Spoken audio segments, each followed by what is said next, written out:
Veterans Memorial Town Hall and announce that pursuant to Governor Baker's order suspending certain provisions of the open meeting law and his order imposing strict limitations on the number of people who may gather in one place, this meeting of the Raynham Board of Selectmen is being conducted with the public body members in person at Veterans Memorial Town Hall and with the general public following the proceedings remotely. For real-time access, residents can join our live broadcast on the Raynham Cable Channel or use the GoToMeeting app online and or call in using their phone. In addition to Selectmen Joseph Pacheco and Richard Chavo, other town officials and staff members participating in the meeting and in attendance this evening include our town administrator, Graham Waters, our health agent, Matt Tanis, Highway Superintendent Ed Buckley, and our recording secretary, Janet Murphy, and also our Animal Control Officer, Linda Brackett. We are also returning from executive session with nothing to report at this time. Please join me in the Pledge of Allegiance. I pledge allegiance to the flag of the United States of America and to the republic for which it stands, one nation under God, indivisible, with liberty and justice for all. Thank you so much. And next on our agenda is the acceptance of the minutes. I'd ask for a motion to table the minutes of the October 20th, 2020 meeting. I make that motion. Second. Chavo, second by Mr. Pacheco. All in favor? Aye. Any opposed? So voted. Next we have department heads, committees, and first up we have Mr. Ed Buckley, our Highway Superintendent, with his monthly report. Welcome. Good evening. I have some updates from the Highway Department for the past month, and I have a handout I want to give you folks. Thank you. Thank you.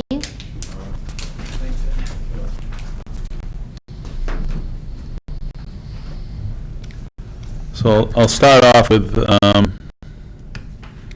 some of the things we talked about at the last meeting, our crosswalk and pedestrian safety.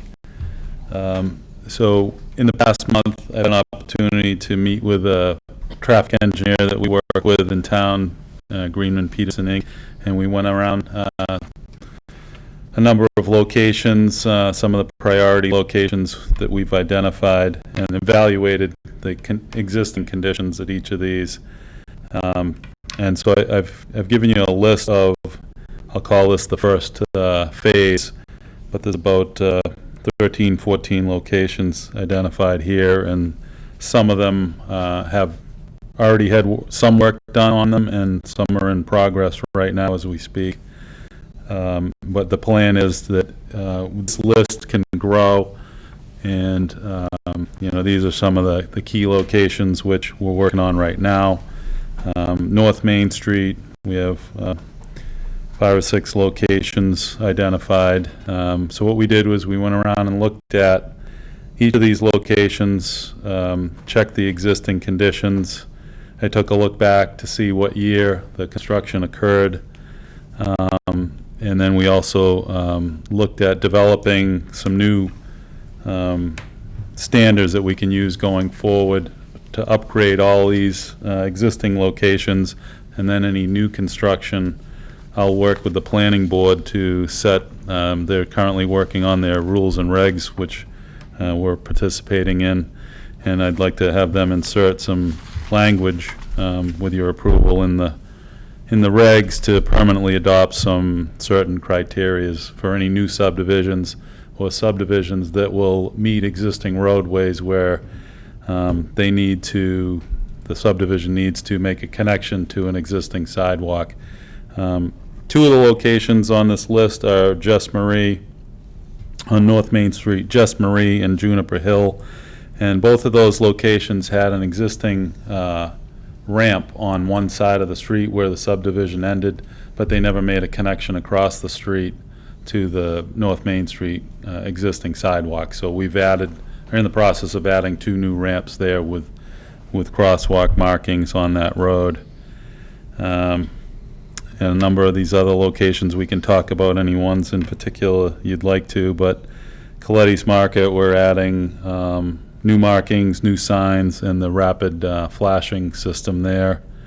That should be completed within 4 to 6 weeks And when I say that, most of the work will be done in the next 2 weeks, and the flashers should be in operation sometime late in November. Other locations of note, we're currently looking at Tracy's Corner and the Four Corners. At the Four Corners, we're going to add a larger, more up-to-date stop signs, basically improve the current pavement markings there until we repave the road. But add stop ahead and larger stop signs, which will tell, because there's a major intersection there with a lot of pedestrians crossing, we just want to identify it clearly as a stop, even though, that's already there now, but we're just going to make it more obvious and update the markings.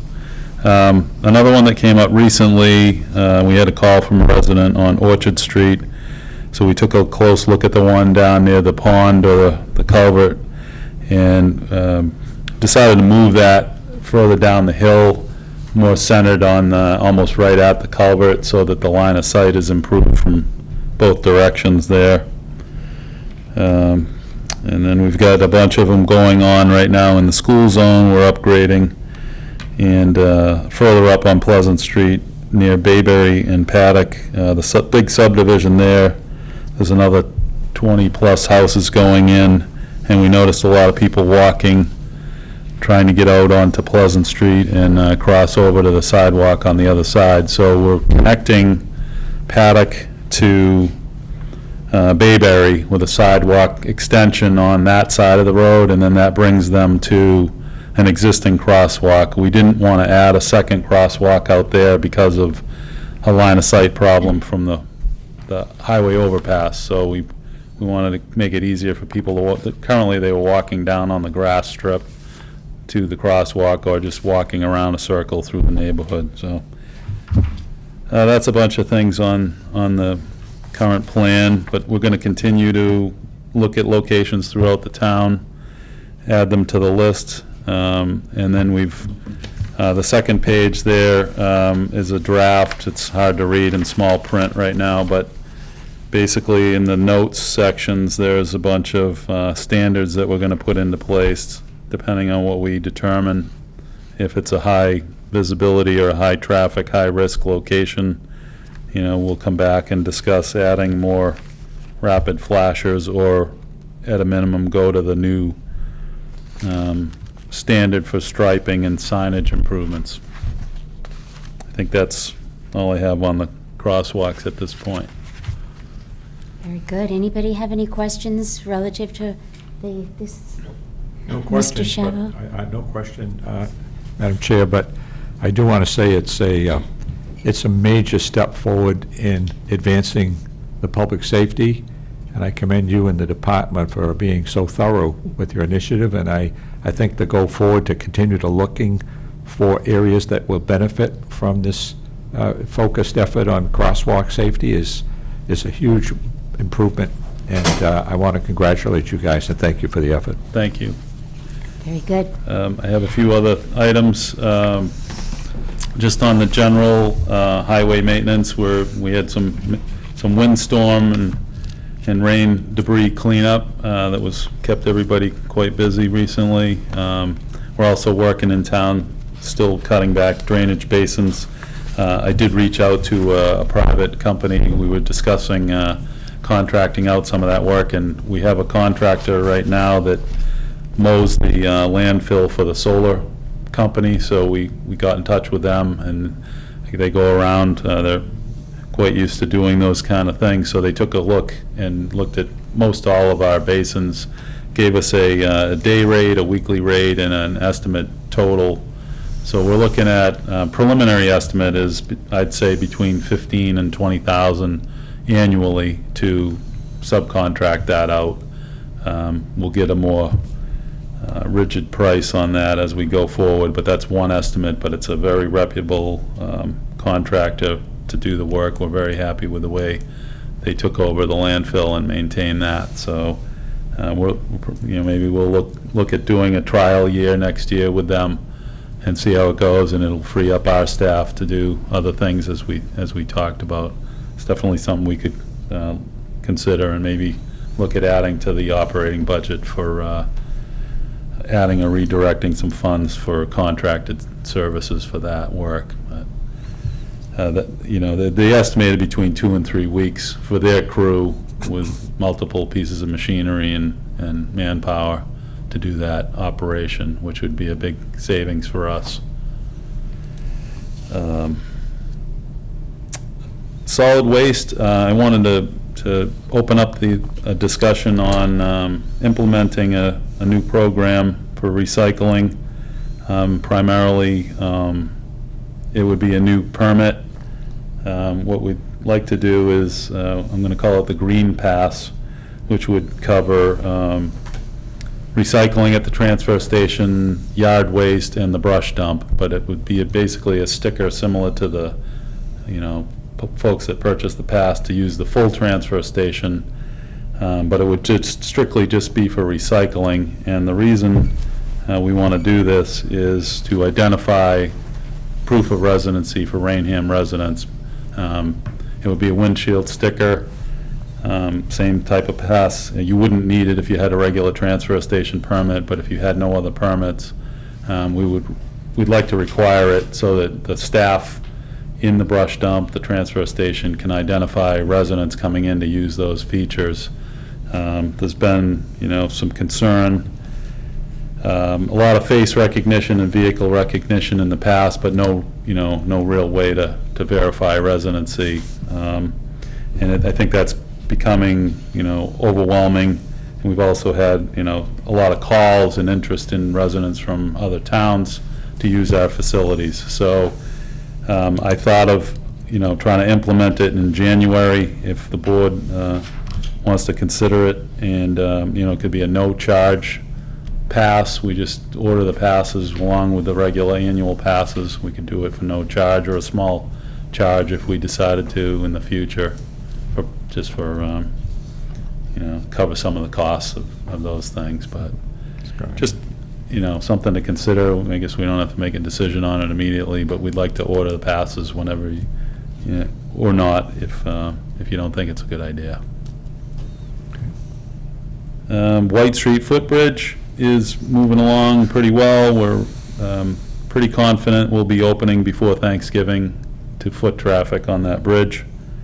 They're in the home stretch, probably 3 more weeks worth of work, and they should be done. And that's all I have tonight. Thank you, Mr. Buckley. Mr. Pacheco, any questions, comments? No questions, few comments. Great job on everything, Ed. I don't have an issue with the sticker idea. I would probably, my input would be the first year at least, have it be free, and let people transition in through that process, because I think at least the recycling piece is already free to residents, so that would be a new charge to them. But I think the leaf or solid, the yard waste pile, I think we charge for that. Only if it's contractor. Okay. Yeah, all right. which yeah. they wouldn't be allowed to get the green pass, Okay. just for the residents only. Okay, but yeah, I have no issues with it. I think it makes sense, and if it's a way to control our costs by not having Raynham residents do it, then I think it makes sense. Thank you, Mr. Shavo. Yeah, no, I totally agree with that input. I think it's a great way for us moving forward with the face recognition, which worked 10 years ago, but I'm not so sure it's that easy as the town grows. So it's a logical move forward, and it does control the use of our resources. So I think it's a good idea. Do you want to vote on that, Mr. If you could, that would be great. I'll make that motion. Second. Okay. Any further discussion? None. Hearing none, all in favor? Aye. Any opposed? Aye. So voted. Thank you. Thank you, Mr. Thanks, Buckley. Ed. And as always, thank you for all your hard work in your departments. Thanks. Also, under department heads, we have our health agent, Mr. Matt Tanis, who is here with us. Matt, would you like to give us an update? I know there was some concern from residents on Facebook about Raynham moving into the red category. Maybe you could explain to us a little bit about what that means. Absolutely. So first, there was a slight change in the weekly reporting last week. The state changed from Wednesday reporting by 6 p.m. to Thursday by 4 p.m. I believe it's to give them a little more time to accurately get all the data together. The 2-week reporting that they use, it's a calendar week, so it's Sunday through Saturday, and it's the prior 2 weeks. So for this week, that will be coming out Thursday. It'll encompass October 11th to the 17th, and then again, October 18th to the 24th. Within that, as the color maps, and I apologize, I didn't have the exact numbers last week, the state has set a set number for each town based on the population, the number of positive cases within that 2-week period that will trigger the different color categories. So the gray or no shading is less than 5 cases in that 2-week period. The green, once you get 5 cases, 5 to 7 cases will trigger Raynham to be green. 8 to 16 cases in the 2-week period will trigger Raynham to be in yellow, and 17 and more cases will trigger Raynham to be in red. I believe there's 26 cases in the prior 2-week reporting, which is certainly substantial. This week, as of right now, based on my calculations about a half hour ago, we'll have about 25. Now, about 20 of those are from the first of the 2 weeks, and only 5 at this point are from last week. So definitely a pretty good improvement. Based on the positive cases, about 40 to 45% of the positive cases that will be reported out on this week's reporting for the 2 weeks are all related to the house, like single households. Last week's reporting, it was just over 50%. So unfortunately, one person gets it. It's highly contagious. You know, a lot of times it's very difficult to properly isolate within your household, and it's very easy to spread to your household members. This is why it's extremely important to quarantine as soon as you know that someone might be sick in your household, to prevent further spread out into the community. So as far as the town being red, there really isn't any, at this point, we're not going to revert to a prior step at this point, just for 1 or 2 weeks. Once we hit 3 weeks, that's a full month of data. At that point, we as a town, we would revert back to phase 3, step 1, which is what we are in all summer through the end of September. The big change would be a reduction from 100 people back down to 50 people for outdoor events. Gym capacity would be reduced from 50% to 40%, and then we don't really have much of it, but outdoor and indoor performance venues would see a substantial reduction, but we don't really have any of those here. So that being said, a change the very end of the week is in relation to the definition of a close contact. Prior, it's been 15 minutes of exposure, and there really wasn't any really knowledge as far as, you know, if it was a minute here and then 5 minutes there and over a certain period. The CDC has now changed it to 15 minutes assumed to be in one time, to 15 minutes over a 24-hour period. This is going to substantially change our close contact base, I think. So it could be 5 minutes in the morning, 5 minutes in the afternoon, 5 minutes in the evening. If it's all on the same day, you would now be identified as a close contact. Not sure how they determined that, but that's what the new guidance is and what we're going to be following at this point forward. So all that being said, again, I can't emphasize enough, use face coverings. It's probably the best option at this point to prevent the spread, short of a vaccine, which we don't have yet. Continue to wash your hands, maintain good social distancing, avoid crowds and certainly parties, house parties, especially with the holidays coming up. I know it's going to be very difficult, but really minimize the number of people that you have, you know, for holiday parties and things like that, if hold them at all. And most importantly, also, if you think you're sick, get tested, and if you think you may have been exposed, stay home. There's a little bit of confusion. I know the state, as far as their travel guidance, they say, you know, when you return, get a test within 72 hours. As far as a close contact, we've been trying to tell people, don't run right out as soon as you find out you're a close contact. Try to wait 4 or 5 days from your last known exposure.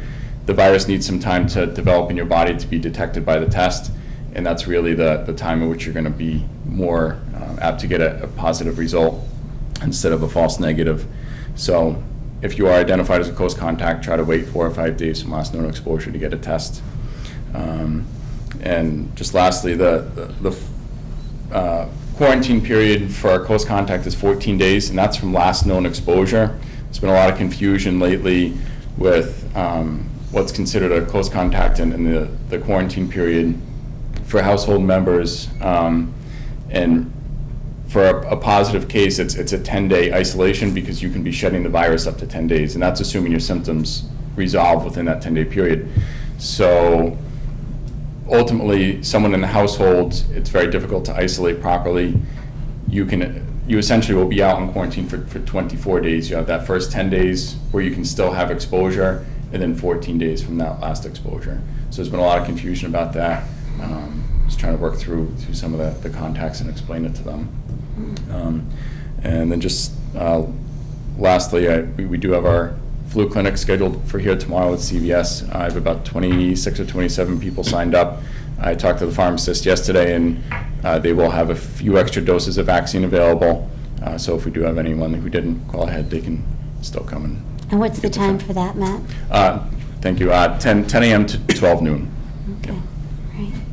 And Halloween is quickly approaching. Any additional warnings as far as that's concerned? Just follow the guidance that we've been saying the past few weeks. We're not canceling trick-or-treating. The state has made that statement as well, and our surrounding communities aren't canceling trick-or-treating. We're just asking if you do to make some modifications, to do it safely. If you're handing out candy, wash your hands frequently, use hand sanitizer. Try to put the candy out on maybe a platter, so that way, the kids and like that aren't putting their hands in a bowl and touching all the candy. They're just picking up what they want. Certainly you can be outside, but try to stay 6 feet away and definitely wear a face covering. And if you're a trick-or-treater or a parent with taking your kids around, make sure you wear face coverings, try to use hand sanitizer frequently, and don't go in big groups. Try to stay just within your household or family. The typical Halloween mask doesn't cut it, right? Correct. Yeah. Regular Halloween mask is not considered a suitable face covering to block the coronavirus. So still try to wear a cloth mask or Halloween-themed face covering. Thank you, Matt. Any questions, None. Mr. Pacheco, Mr. Chavot? No, thank you. Thank you again, Matt, for all of your efforts. I appreciate it. And your number, if you could share that with our viewers, if someone has questions to call our health office. Certainly, it's 508-824-2766, 508-824-2766. Thank you. You can certainly call. We're out doing an inspection. You can leave a message. We'll definitely call you back that day. Very good. Thank you. Good. Yeah. Thanks. Thank you, Matt. Have a good For night. department heads, we also have a member of our Board of Assessors with us, Mr. Lewis. Did you want to address us, or is that Jessica behind No, that? Jen. Jen. About the laptop, the remote. Okay. Implement. Yeah, actually, if you want to offer something, we are not going to be discussing it at this point. It's under consideration. We did discuss it in executive session, and we're continuing to investigate that. If you want to offer any input, is it Jen? I have trouble sometimes Thank you. recognizing people behind the Oh, mask. yeah, I can take it off here, right? Yeah. Yes, I'm Jen Banks Oldfield. I'm the chairperson for the Board of Assessors. We had a discussion yesterday due to, one of the employees in the office. We are strongly in favor of a hybrid remote situation. We've pretty much discussed, the pitfalls and the pluses. Especially this time of year, it's really important that we're operating optimally with both the bodies in the office. I don't want her to be put into a position where she has to maybe take FML, because then we're down a body in the office. This way here, if we have her working remotely, she's still putting in the hours, she's still there to support the assistant assessor. We think, and it's definitely worth giving a try. to see if it's going to be successful. I think during these times, we have to be flexible. We want to make sure, our job, Mr. Lewis discussed everything that's going on and what we're looking, to get all our numbers together, and we need both of them there. I think, again, in light of the situation, we need to assist her with what she needs to do, and we're all in favor of that. I know there was some discussion, too, as far as accessing the system, whether there's a laptop that she will be given that's town property or her own. Working for a bank, I think it's a very bad idea for her to use a personal computer. There would have to be some sort of application downloaded into her computer that's going to give her access to the systems here. So I think it's much better to have, our IT department have a town laptop that's secure, that she would use only for business purposes. If you have any questions, we're definitely available. You've seen our recommendation, and I hope that you agree with it. Okay, thank you for the input. Jen, any questions? No, thank you, Jen. Okay, thank you. As I Jen, said, I'm sorry. Mr. Shevlin, Yeah, go right ahead. no question, but just a comment. I think there's a lot of sensitivity to the need on the board. There's a lot of hoops to run through with this, not the least of which is the union. So there's a lot of interaction, a lot of detail, but the need is well understood. Mm-hmm. So your comments are very consistent with what we understand. Thank you. I thank the board for taking it into Thank consideration. you, and it is under consideration, so we are working on that. Thank you. Okay, next on the agenda, we have a continuation of a public hearing. This was for the kennel license, Northeast Canine, 1789 Broadway, Thomas Black owner, and this was originally scheduled, I believe, for Tuesday, September 22nd, and it has been continued a couple of times until this evening. We do have the application here, and I think the process would be I would open it for the petitioner if he is online to make any presentation that he wishes to do at this point, and then if there's questions from the selectmen, if there's any public input. Obviously, we have our animal control officer that's here with us that might want to weigh in on it as well. So is Mr. Black with us, and would you like to comment at this time? Yes, I'm right here, thank you. Yes, Mr. Black, please. Yes, basically, I just want to kind of find out what I need to do and how to make this go smooth. Just want to see what I can do, get some trainers there and get back to business. Okay. Do you have any questions, Mr. Pacheco? I do. Mr. Black, if I might for a minute, as I'm sure you're aware, we've had to engage legal counsel with you, as well as animal control. I was wondering if you could speak for a minute as to why you didn't believe you needed to come to the town when you started the operations of your business. So I just moved there 2 weeks ago, and I did apply for a business license, got that approved, took care of that. At the same time, I applied for the kennel license, and meanwhile, I had 4 dogs on the property, which I thought was, a lot of towns it's 4, come to find out in Raynham it's 3. Right now, I only have 2, so, I mean, I was overwhelmed with moving into the property, and, I mean, it's my mistake, and I guess I'm paying for it now. So when you say you moved in there 2 weeks ago, that might have meant you physically moved in there, but this, as the chair said, this goes back to at least mid-September, and based upon the information this board has, it looks like you had some type of operation going on early September. I don't know the exact dates, but I didn't move in there physically. I took possession of the property, and then approximately 2 weeks later, I did a little bit of training there, and then I applied for I put in the applications. Yeah, so that's what I'm trying to get to, Mr. Black, is when you began your operations, why you didn't believe you had to come to the town relative to a business operation. Because, and I'd rather have you speak more candidly with us, because quite frankly, what I've seen so far has been disturbing and a lack of respect for the town and its residents. And so I'd appreciate and take some awareness if you'd be candid with us, as opposed to not accepting some responsibility, because to me you made a significant error. Yeah, I didn't accept the responsibility. I messed up, I just was, geared into getting my stuff squared away on the property, and, I don't know, I mean, now I just want to move past that. Okay. And as part of moving past that, do you have any proposals to the board as to ways you're going to mitigate the concern that your neighbors have and this board has as to the type of operation that you are proposing to run at that establishment?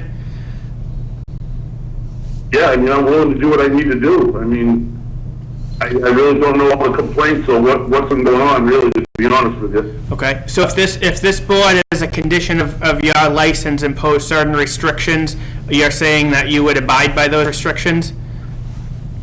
Yes. Okay. And in terms of the cease and desist order that this board directed to you, have you been in compliance with it since you received it by constable? 2 days after I received that girl that works for me, she was doing a little obedience out in the fields. Since then, all I've been doing is taking care of my animals. I got 2 dogs that are staying there. I go there, take care of them, play ball with them, and stuff like that. But as far as running my business, I have not been doing any. Okay. Madam Chair, I think that's all I have at this time. Thank you, Mr. Pacheco. Mr. Shalvo? Yes, Madam Chair, I would appreciate some input from our animal control officer relative to these comments, if we might. Absolutely. Ms. Brackett, if you would like to. Ms. Brackett's going to be joining us, Mr. Black. Yeah, I guess it goes back, he was running the business in a different location for many years without a business license and without a kennel license. So it's not something new as of September. This was going on way before that. It came to our, we got a phone call from a neighbor when this started, and then we found out he had been in a different location, no business license, no kennel license, and then it was after that that he came down and applied. So it's not new as of September. Okay. And I think I would, I don't know who wants to address the business zone versus the residential zone, but I think that needs to be addressed. Aye. Mr. Shalvo? No, I'll let Joe. Ms. Brackett, obviously, I know that you and Officer Morgan did an inspection Yes. of the facility and found some concerns.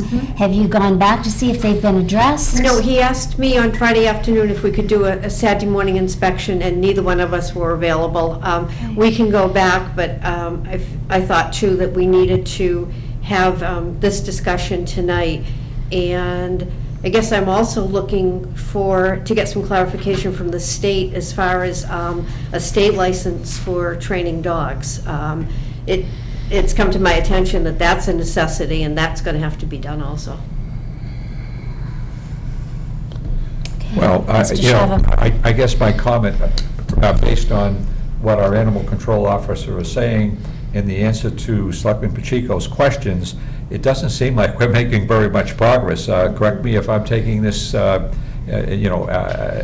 incorrectly, but am I on the right path here, You are. Linda, that we're not making much progress?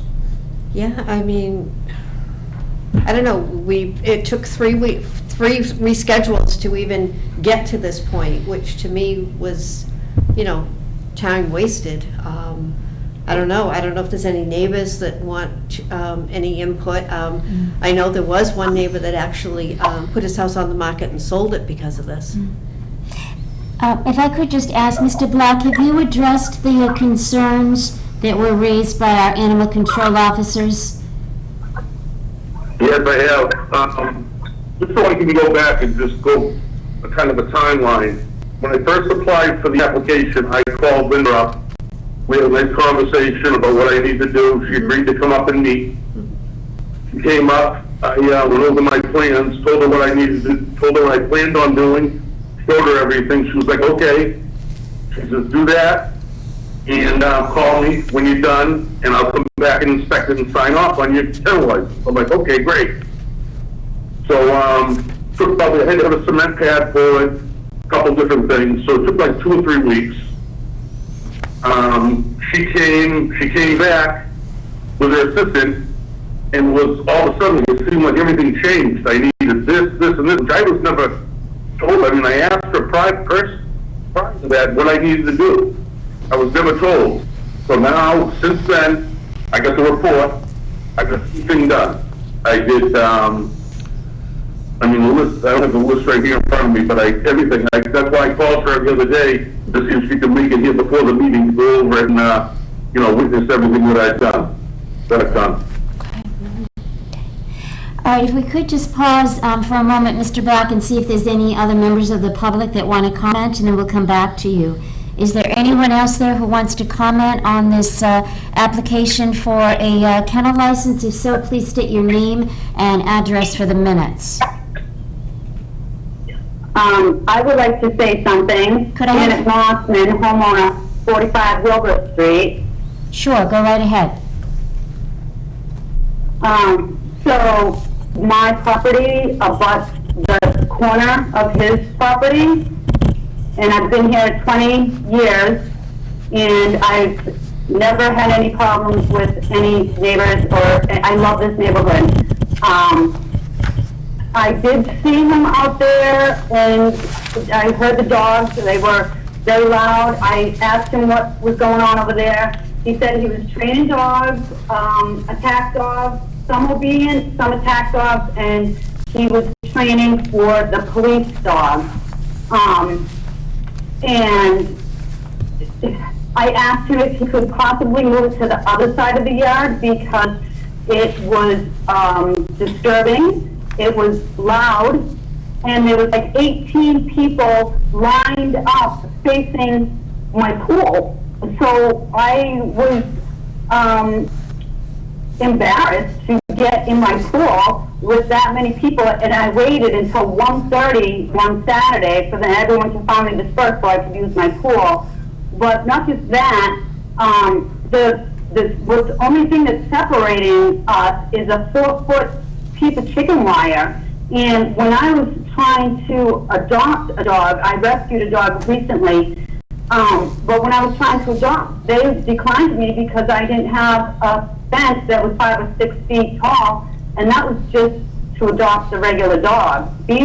I have grandchildren here, and if one of those attack dogs jumps that chicken wire, I don't know how to stop a dog that's being trained to attack. Okay. Could we just have your name and address And once more, please, for the yep, minutes? so Janet Mossman, 45 Wilbur Street. And also, I just wanted to add that I hear the dogs barking all hours, 2:30 in the morning, all hours, and there's no one there. I have dogs, she only goes out when we're home. If she's obnoxious, we call her back in. There's no one there to stop those dogs from barking. And he said that he wouldn't start until Saturday and Sunday morning at 8 or 9 a.m. and they started before 7. Mostly they start at 7 a.m. Those dogs are barking Madam and Chair. fighting. Thank you, Janet. Mr. Pacheco? Yeah, Miss Mossman, I have a question for you, if you'd oblige me. Sure. You said you had a wait to use your pool. Do you remember when that was? So, It was over the summer. It was maybe August. All right, so It was over the summer. as part of your testimony, then you're saying that the operation was in place in August? I don't know the exact date, but it was over the summer. That's all I know. We closed the pool in September, so yeah, it had to have Okay. been August. Thank you for clarifying that for me. Thank you, Ms. Mosman. Anyone else from the public who wishes to speak? I would. My name's Jessica Ribeiro. I live at the same residence, 45 Wilbur Street, but we're on different sides. I have my baby and a 5-year-old, and the dogs disturb my kids sleeping. Like my mom said, on the other side is a commercial property, so I don't understand why it would be right up against a residential property. Like my kids are out playing, and I just hear the dogs like nonstop. Like a Saturday morning, I heard that like 6:30, and I know because my baby just went back to sleep, and I heard the dogs barking. So that's really, yeah, it's been happening for quite a while. Any questions for Jessica? No. Okay, thank you for your input, Jessica. Anyone else wish to comment? We did receive a letter that was emailed to us from an Andrea Lori Mello at 27 Wilbur Street, housed directly to the side of 1789 Broadway, home of Tom Black. And she states that various officers bring their dogs to Tom's home to be trained or receive a refresher course, mostly on Saturday and Sunday mornings. Tom is always present on these days. These dogs bark on occasion, mostly when interacting with their owners. I have no problem with this. Tom is the land for this operation, and I see no reason for him not to continue with training and having the dogs on his property.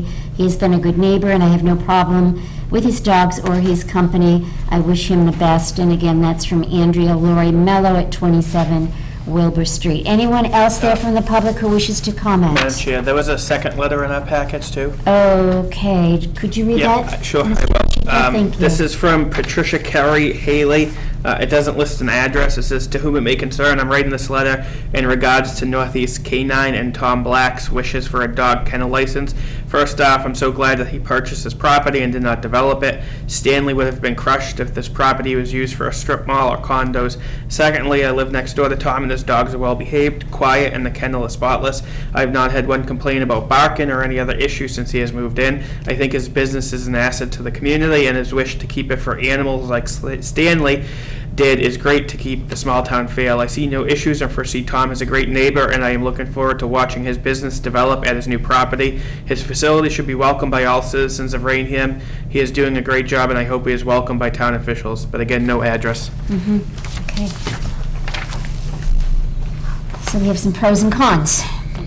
Okay. May I comment Yes, on the Mr. Can I pros? take a couple comments, please? Excuse me? This is Tom. Can I, comment on this? Sure. On the stuff they said? Yes, Tom. Go ahead. Well, regarding the 45 Wilbur Street, well, when I first moved in there, I went over and talked to the two abutters because I had a feeling, they were so close, I just wanted to be a good neighbor, so I went and talked to both of them. Neither one of them had a problem. So then, probably 3 weeks ago, maybe a month ago, 45 Wilbur Street, I saw her on the yacht, so I stopped and said, "Hey, everything all right?" He said that, brought up, you think you can move across the other side of the field so it doesn't bother us. Since then, I have not done one bit of training on that side of the field because I'm trying to keep people happy. And as far as attack dogs, I don't know where that came from, because all we are training is police dogs. If anything, I think I do a good service for all the communities around. I train Raynham's dogs. I train a bunch of towns around us dogs. I don't charge any of the towns, the police departments. I do it all for free as a public service for them because they need to have these good trained dogs. As far as the dogs barking at night, since I've been in that property, those dogs have not been outside, in the outside kennel one night. Every single night, I go there from my regular job, in Taunton, go there, play with the dogs, throw the ball with them a little bit, and then go inside, in the building, that there's no way, it's all insulated, there's no way that you're hearing the dog barking from in that building. They have not been outside one single night. Then I go there before work at no earlier than 7 in the morning and let them do the same thing. Play with the dogs, let them run around. You can't leave them in the kennel all day long. Some exercise. What was I going to say? Oh, when I was talking to one of the neighbors, one of those letters, the lady called me and asked me if she could write a letter for this hearing. She said, "You know something, I want to mention to you. You do leave the dogs out during the day." She says, "I never hear them bark unless there's something going on, like if someone's emptying my dumpster, or if I'm pulling up, it's only for 30 seconds at a whack." But she said, "The other day, I just want to let you know, I heard a high-pitched whistle coming from through the woods. Someone over there through the woods on one of those side streets was blowing a high-pitched whistle, trying to get these dogs to bark and probably recording it, so for this meeting." So, I mean, I gotta have a real, there's really some discrepancies of what these people are saying I'm doing here, because it's not true. Those dogs have never been out at nighttime at all, and never been before 7 o'clock in the morning. All right, thank you, Mr. Black. Mr. Sherrill has some questions. Yeah, well, not questions, a couple of comments, really, because I think Ms. Sure. Black's answered a number of questions. Madam Chair, you mentioned that there, as you've indicated very clearly, there have been pros and cons. And I just want to say that I personally weight the cons a lot more heavily than I do the pros. I don't want one family, one person, having a concern for their safety, their well-being. I don't care if there are 10 people that think that's a great deal. The one family that is concerned is the one that I focus on, not the 10. The second thing I would ask, I will ask, is our ACO who's standing here, do we or do we not have a kennel license or a license for business from this group? After I spoke with him, he did come in and get a business, a business license. But he didn't have one when he was conducting business at his other property. Kennel license, he has made an application. There was a lot that hadn't been done, and then we figured we'll wait until we see what happens with this tonight, then I can go back and take a look. But there was a lot of work that needed to be done, as far as waste and water and heat and electricity, heat and air conditioning, and all the things that need to be in a kennel. And I guess it's up to you too, as far as the business zone versus the residential zone. That's still weighing on my mind. Now, what do you mean by that? Being a little clearer? Okay, because the property is a split zone. Yes, I and I know think that. you've seen it. Yeah. And everything has to be done in the commercial zone, and everything's being done in the residential zone. So I think that's part of the issue. When Bob Iafrades went out, he wrote right in there, it's okay for use within the business zone. And everything is in the residential zone. So to me, before I would sign off on anything, I need clarification from the board as where that goes, because, Bob said business zone. Well, the short answer to your question regarding clarification, and I will defer to the board for their opinion, Madam Chair, but without clarification from the people or the family that has a serious concern for their safety, I am not personally going to sign any business license or any kennel license until we have assurance that there is no activity within the Residential residential zone. He does zone. have a business license that was granted by the clerk. Yeah, okay, back so when. the kennel license, which I understand But the from your kennel license assistant. has not been granted. Yeah, there were a lot of things to do. But I think we need to continue to vet the complaint that's out there, because I think our responsibility to the residents is to be sure that they're safe and they feel comfortable in where they are in their residential zone, and I don't feel that way right now, personally. Thank you, Mr. Shavo. Mr. Waters, did you want to weigh in? Just to address the zoning issue that has been brought up, Mr. Iafredi has mentioned to me in the past that it is a split zone, and maybe some of the relief that can be done to address the zoning issue is to take it before the zoning board of appeals and see, have them to a hearing for it. So that might address some of the residential issues. Well, I mean, that point's well taken. If there's a commercial zone and a residential zone, and we're getting activity in the residential zone, I fail to understand the business's intuitive compliance with what is basically a concern for the issues that neighbors have. To me, I think that's a pretty basic issue. And I don't think, I certainly am not going to support in any way this activity until we have input from the neighbors on the residential side that things are going according to what you would expect living in a residential area. So that's where I'm at in this. Or that some accommodations have been made with a Correct. fence or something along Correct. that line. Mr. Pacheco? Mr. Black, another question for you. I gave you the opportunity to take a minute and clarify the timeline, and we had one of your neighbors say you had activities going on as early as August.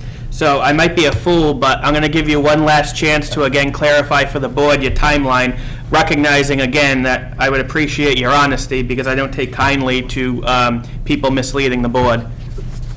Listen, believe me, I'm not trying to mislead. I'd have to look and see when I passed papers on the property. It was approximately 2 weeks after I passed papers on the property. He said he would have to look. Well, So whenever that was, it wasn't, I moved in and I basically started playing with the dogs and having fun out there. And it wasn't long, so I mean, it could have been August, it could have been, I'd have to look back. I can take up my records first, and I'm assuming we're gonna have another meeting. But it wasn't long after papers. Madam Chair, I would motion to take this under advisement and have a continued hearing 2 weeks out, and that will allow the applicant to take some time and reflect on his notes and perhaps present the board with an accurate and honest and transparent portrayal of what's been going on and potentially present some solutions to alleviate the concerns of some of his neighbors. And I would echo the sentiments of Mr. Shivo. I would say the same comments I had when we were dealing with the restaurant at 138.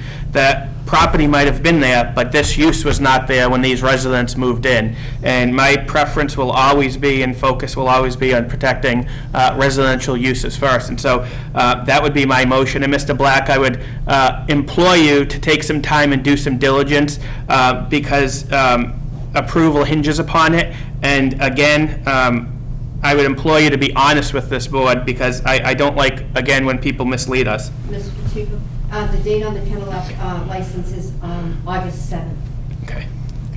And within those 2 weeks period, there would be a reinspection Yes. as well. Yep, the ACO can coordinate that. And a second, Mr. Second the Shaw? motion. Second Any it. further discussion? No. So we have a motion to postpone, to continue the hearing, take it under advisement, continue for 2 weeks, in which case, Mr. Black, you've got some homework to do.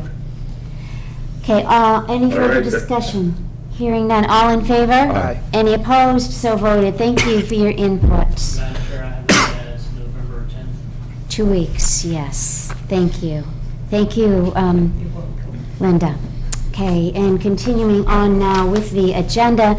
Next, we have completion of old continuing business, discussion and action, town accountant's position.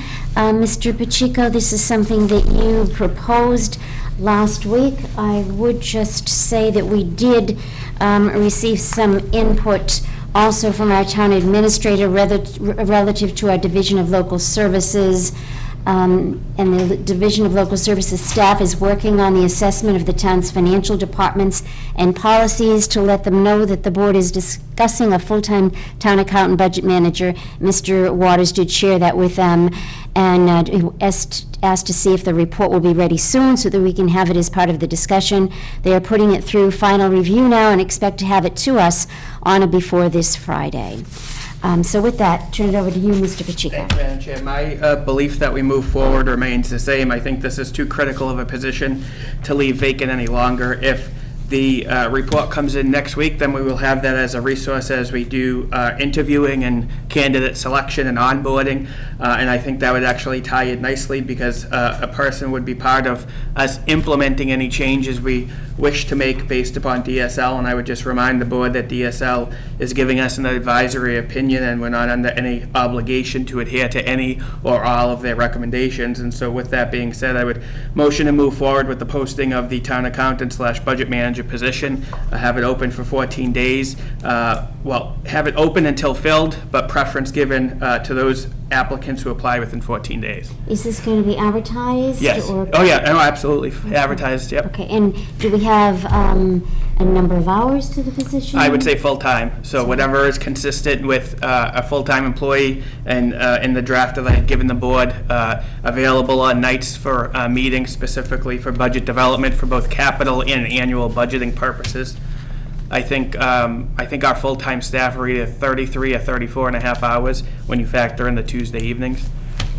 And that's a motion by Mr. Pacheco. Do we have a second? You certainly do. Second by Mr. Shavo. Any discussion? Yeah, the discussion I would have is that as we search for a person to fill this important position, that one of the things that we need to seriously consider is somebody that understands our software or has a path to efficiently understanding our software, which has, I think, slowed us down a bit up to this point. So as we study the qualifications, let's be sure we're able to take full advantage of the accounting software that we have in place. So with that discussion, I would approve the motion.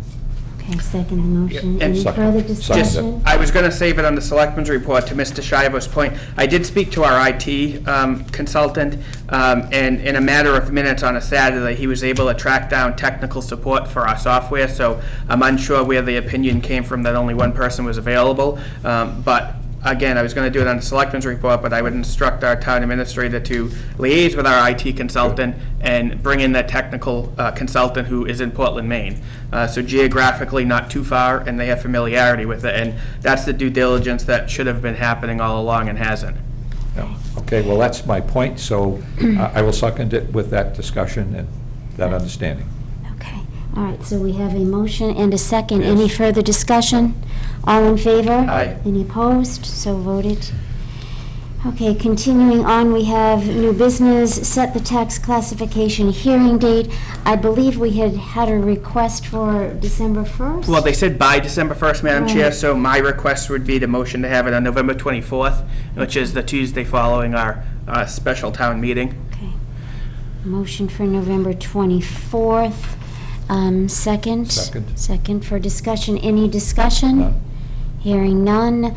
Are we sure that that date's not going to be too soon for our Board of Assessors? They had said They they said would be, by yeah, December they would be 1st. ready to go. They have a copy, well, they will have a copy of the final warrant, so they'll know what the numbers are. And again, they need to have it by the 1st, so Sure. instead of holding it till the 1st, I think it gives them a little time on the back end. Thank you. Any further discussion? None. Hearing none. All in favor? Aye. Any Aye. opposed? So voted. Next was the discussion and action remote work policy, as previously mentioned, that's under consideration, and we will be taking that up at a future time. Discussion and action, Board of Appeals letters of interest. We actually have received, I think we just received a third, so, which is wonderful. We have 2 openings. If we could possibly, because one we have a lot of information about, one we don't have a lot of information, but we have a phone number to call. So I would ask maybe if we table this for one more Well, week? typically, what we do, Madam Chair, is send to that board that they would sit on for their input. Sure. So that would be my motion, but ask them to return any findings by next Tuesday, because I personally don't believe we should keep these vacancies open any longer than necessary. Sure, so we refer that motion to refer it to the Board of Appeals to give us a recommendation. Second. Okay, all in favor? Any opposed? So voted. Thank you. Discussion action, vote to close the November 21st special town meeting warrant. I believe today is the date that we have to vote to close it in order to go forward with the November 21st date for the meeting at 10 a.m. at the Raynham Middle School on a Saturday morning. That's going to be a mild day in November. Bright sun, just a Hopefully. little chill in the air, as Mr. Donahue mentioned, bring some hot chocolate, and we'll have a good time. Madam Chair, just a few things. On Articles 1, 2, 3, 1, 2, and 3, and 4, I believe we have to decide now whether it's raise and appropriate or transfer. I don't think the article can be worded ahead of time or. So I think the feedback from the board last week was raise and appropriate. I will acquiesce to that, but in consideration of that, I would ask the board consider Articles 6 and 7 be transfers from assessors overlay. Those are one-time expenditures, and it would allow us to take off the back of the taxpayers $87,940.25. Okay.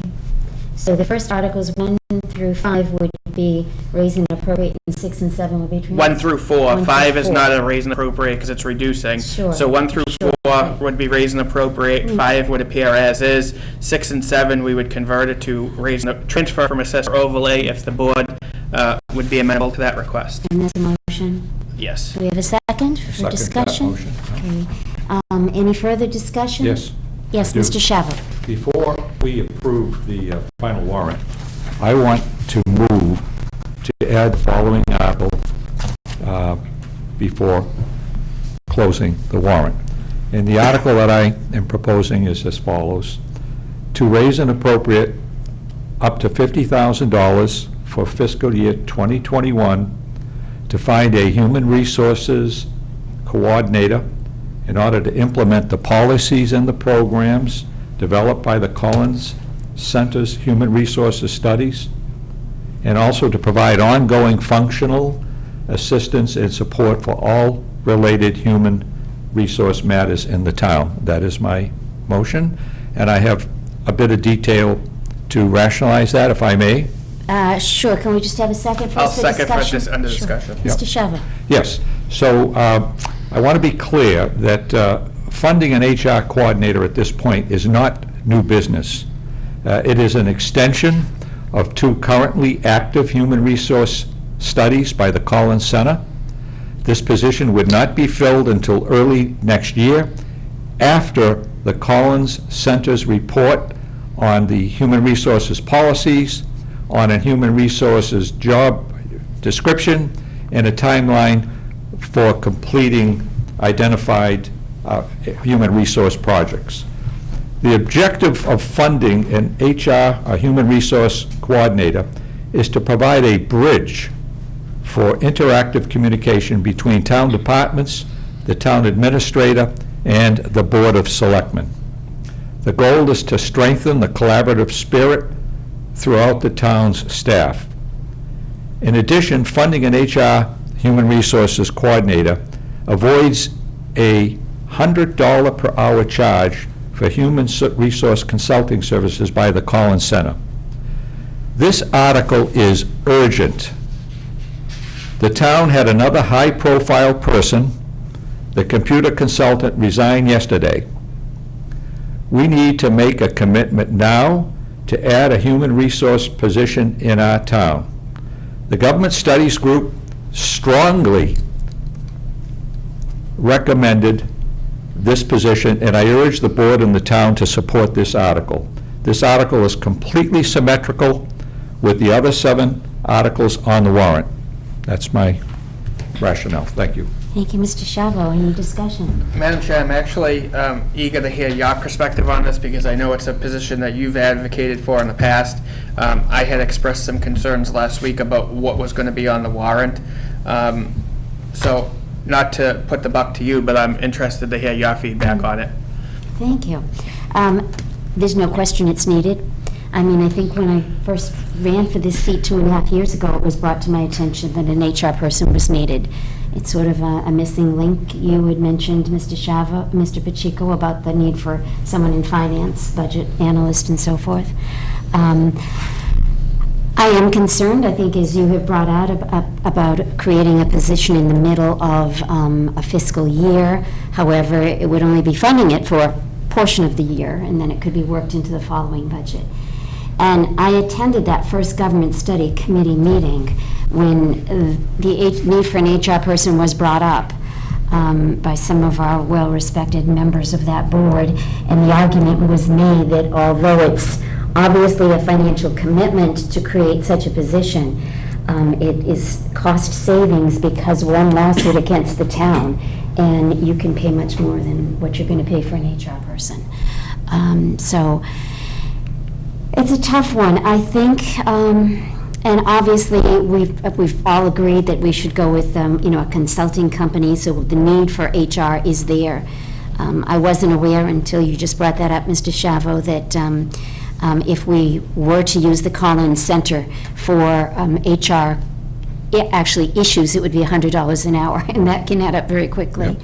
And I think also with an HR person, there would be a cost savings in our legal expenses, because now we are turning to our attorneys quite often for HR issues that an HR coordinator, if that's the terminology, an HR coordinator could either address in-house or could possibly head off as well. So I think, and obviously, again, we did say this town meeting was for essential items, but Mr. Shavo makes a good point that that is a gaping hole in our town structure. And I don't think there's any question that a Collins Center is going to make that recommendation. And as you said, Mr. Pacheco, just recently, a few minutes ago, the Department of Local Services, their recommendations. So I think that, I think it's being penny wise and pound foolish not to support it. And I think that I would vote, as I just did, to vote the 2 positions for the town accountant, budget analyst that you just proposed, that I would also support the HR person. I will go along with it to make it a unanimous recommendation, but just for clarification, Mr. Shivo, Yeah. and I too didn't know about the $100, so that's interesting feedback. You're proposing to have the funding. I imagine there's going to be a process to assemble a job description, posting details, and at that point, we'll evaluate it if the article passes at a later date, and that we're not at this time moving forward with any type of posting. Yes, it's a great question, and just to be sure, one of the things that we're tasking the Collins Center group to do is to, first of all, develop a full understanding of the policies that we want to work, by, to develop a human resources job description, so to put in place all the pieces that would enable us to move forward, probably in early spring, very early spring. By that time, the Collins reports will be fully digested. We'll have all that in place. So the article to raise and appropriate, the reality is in fiscal 2021, we'll probably only have 2, 3, at the most 4 months of a person on board, but we'll have all the pieces in place. If we don't do this now, then we wait till May, and then we go another 3 or 4 months, and we lose a year, and I don't think we can afford to lose a year. I mentioned that this is urgent, and I don't think there's anything more urgent than people like our respected IT consultant, leaving for a variety of reasons. We need to have an HR resources person here, human resources person here, to help us navigate these personnel issues, and I think it's in the town's interest to do so. Anything additional, Mr. No, Pacheco? relative to IT, I think that will be on our agenda next week, and we'll have the letter read in full. But yeah, I mean, I had been more resistant to HR in the past, but what's been happening in town hall the past couple months, we're hemorrhaging good employees. In my opinion, morale is in the bucket. And potentially the HR position, especially as we figure out the dotted lines and the solid line reporting structure and everything, could be beneficial. And certainly, from my perspective, I'd hate to lose any more good staff. Because again, we're literally hemorrhaging staff right now. It seems like every week this board's receiving a letter of resignation, so. Well, I think our town has grown considerably over the last couple decades, and we haven't really created many new positions. I think I'm probably as conservative or close to as conservative as you are, Mr. Pacheco, but I think they're very needed positions, both the full-time accountant, and that they will end up, actually probably saving the town money in the long run, and certainly provide a much more effective and efficient form of government. So with that, all in favor of Mr. Shavo's article to include that on the warrant? Aye. Aye. The chair votes aye. It's a unanimous vote. Thank you. And we should also vote to close the warrant. Yes, so moved. So Second, moved. all in favor? Aye. Any opposed? So voted. Town Administrator's report. Mr. Waters. Thank you, Madam Chair. At the board's request from the last meeting, I reached out to 2 accounting firms, Markham, who was the reference by the Mr. Lewis, and Jennings, Cody, and Leahy. Jennings, Cody, and Leahy do not do municipal accounting work, but they will be referring another firm which does. And Mr. David St. Ives, which was the Markham reference, is contacting other members of Markham to see if they have the qualifications and experience to help Raynham. And I'm waiting to hear back from him as well. Collins Center, COOP, org study and HR studies are underway, and I'm working with the Collins Center on these projects in a simultaneous fashion. As mentioned earlier, and mentioned to the Board of Selectmen earlier today, the DLS report should be submitted to the town on or before Friday, October 30th, and so that will be forthcoming. The Selectmen's next regularly scheduled meeting will be on Tuesday, November 3rd at 7 p.m. right here in the Don McKinnon Meeting Room of Town Hall, 558 South Main Street in Raynham, Massachusetts. The public will be able to participate via GoToMeeting meeting platform or by watching the Raynham Channel on Verizon, Comcast, or a recording posted later on YouTube. And the fall special town meeting is November 21st, which is a Saturday, set for 10 a.m. to be held at the Raynham Middle School. That is all I have to report, Madam Chair. Thank you, Mr. Waters. Any questions for Mr. Just Waters? in Mr. terms of Pacheco? the accounting firm, I would say, as I said earlier, touch base with Mr. Grabars, and I would say reach out and let the board know about the firm in Maine in terms of technical assistance. Okay. That maybe will buy us some additional time until we can obtain a consultant and onboard our new accountant, budget manager. Thank you, Mr. Pacheco. Mr. Shavo? None. Okay, thank you. Next on our agenda, we have correspondence. We did just receive that letter of resignation. We will have that on the agenda for next week's meeting. Also got 2 letters that just came in for people interested in the Raynham Cultural Council, so we'll have that on for next week's correspondence as well. Press time, do we have anyone? Oh, I always keep skipping the Selectmen's report.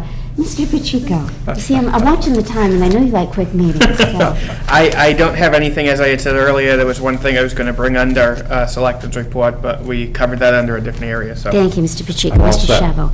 I have a couple of quick things. Early voting continues through October 30th at the Senior Center. Senior Center will be open through this Thursday, 8:30 a.m. to 4:30, and Friday's the final day for early voting, 8:30 a.m. to 12. And of course, next Tuesday is the day. All voting will take place at the Raynham Middle School, I believe it's 7 a.m. to 8 p.m. Geico Boston South Shore office has their grand opening tomorrow at 10:30, and that's at 770 New State Highway, if anybody wants to stop by for that. I got a couple of emails of complaint. I think you may also have received that. One was concerning the Raynham Sewer Treatment Facility. Not really, it's not that. It's the Earth Source at 1958 Broadway. And I have referred that to our health agent and also zoning enforcement officer to look into that. And also a complaint we receive quite often about ATVs in the woods behind Burton Street, concern that someone is going to get hurt. So perhaps we could refer that to our police chief, Mr. Waters. Madam Chair, I know with that, because I've spoken to the chief a few times, we don't have the statutory authority to pursue ATVs, and off-road, it has to be the environmental police, who I believe have been notified. But in terms of that, the Raynham Police has limited to no ability or jurisdiction due to state statute and then jurisdictional issues. I think they've tried to help out Yes. to the extent they can. Maybe still to give him a heads up, our police chief and also the environmental police. I'm sure he can coordinate with them. Route 24 ramp closures on Route 44 eastbound, November 1st through the 4th. It's Sunday, November 1st from 6 a.m. until from 6 p.m. Sunday, November 1st through 6 a.m. Tuesday, November 3rd, and from 10 p.m. Tuesday, November 3rd through 6 a.m. Wednesday, November 4th. This is ramp closures along Route 44 eastbound to complete paving work on the Route 24 northbound and southbound on-ramps, and signage and police details will be in place to facilitate traffic during those occurrences. Raynham Master Plan is having their second virtual workshop, and that's coming up on November 4th from 6 to 7 p.m. It will be also repeated November 12th from 6 to 7 p.m. You can attend one or both, but they're asking that you register, and you can find out about that by going on our website and checking out the Raynham Master Plan 2032. And 2032, yeah, that's when it's for. And lastly, I just want to ask the board to consider this. I felt really badly at our last meeting because before we took the important vote on the fall town meeting, I should have opened it up for citizen input, particularly from our petitioners, to see if they wanted to comment on that. It's sort of awkward with public input because we've gone back and forth, having it at the beginning of the meeting, because then people can comment on what might be on the agenda, or they can present something and not have to sit through or listen through the meeting. We've moved it to the end of the meeting so people can comment on what may have happened at the meeting, but then if it's to comment on a vote that's already been taken, that doesn't really give the citizen all of that much opportunity to have input. Our friends over in the town of Bridgewater actually have what I think is a rather unique situation, and they, at their early on in their meeting, right after some of their early announcements, they have Citizen Open Forum, which is an opportunity from people from the community to comment on something that may be on the agenda, bring something to our attention. And then at the end of the meeting, they have citizen comments. So at that point, people could comment on something. If they have a question about something that we discussed, we don't get a lot of input. But I think we need to make sure that communication is one of our goals, that we have, it is a public meeting, give people the opportunity to comment. Obviously, it can make your meetings longer, but we don't usually get much public input. And we would obviously, ask people to limit their comments to 2 minutes. So I'll give you a copy of This Is What Bridgewater Does and ask you just to consider that, and maybe we can discuss it at a future time. And that's all that I have for Selectmen's report. Correspondence, I already mentioned that. Press time. Anyone from the press that wants to address us at this time? We see anyone, Mr. Waters? Emergency business, Mr. Pacheco. None. Mr. Shavo? I have none. Now, citizen and community input. Anyone there that would like to address us? Seeing anyone on cable? I have, there are a couple. Madam Chair, this is Michaela Brito, your Veterans Officer. Yes, Michaela, please. Go for it. Just wanted to bring out our Veterans Day program that you talked about earlier. Sure, please go ahead. So coming up shortly, we'll be having our virtual Veterans Day program at Riley and Rave.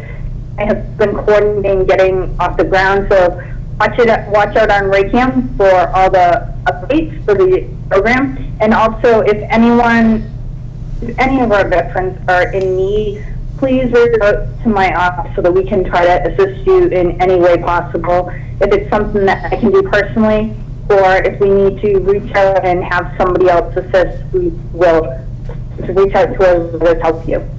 Thank you. Thank you, Michaela, and thank you for reminding me, because I was going to bring that up too. But we are working with Raynham and the Raynham Channel director, Mike Halen, on recording a program, because we usually go in the schools, but we can't. Program will be shown in the schools. It will be shown on the Raynham Channel. Also, have done some interviews. We interviewed 3 of our friends from the American Legion. Also, Paul Monti interviewed today, Michaela Brito, and we're going to have Veterans Day programs all day, Veterans Day, so watch your Raynham Channel. We'll have a lot of information. Also, with the help of our Highway Department, we're going to be putting up those flags to decorate the town, and our rave coordinator will be getting some family groups together, small couple of people, to help put out those small flags and decorate our town, as we always do, to show respect for our veterans. So thank you for your input, Michaela. Anyone else wishing to comment? There are a couple comments online, most likely germane to the dog hearing. Would you like me to read them? They don't provide names or addresses, just the handles from online. They have no names and addresses. Yeah, so- right. Usually you do need to give your Right. name and address when you're offering input. Thank you, though, Mr. Waters. Could we have a motion to approve the Town of Raynham invoice and payroll warrants? We'll make that. Second. Motion by Mr. Shavo, second by Mr. Pacheco. All in favor? Aye. Any opposed? So voted. And a motion to approve the Raynham Police invoice and payroll warrants dated on today, October 27th. So moved. Motion by Mr. Shavo. I will second that and call for a roll call vote. Mr. Shavo? Aye. Mr. Pacheco? Abstain. And I vote aye. And motion to adjourn at 8:23 PM. I'll make the motion. Thank you, Mr. Shavo, second by Mr. Pacheco. And all in favor? Aye. We are adjourned. Thank you for joining us. Please have a safe and healthy week.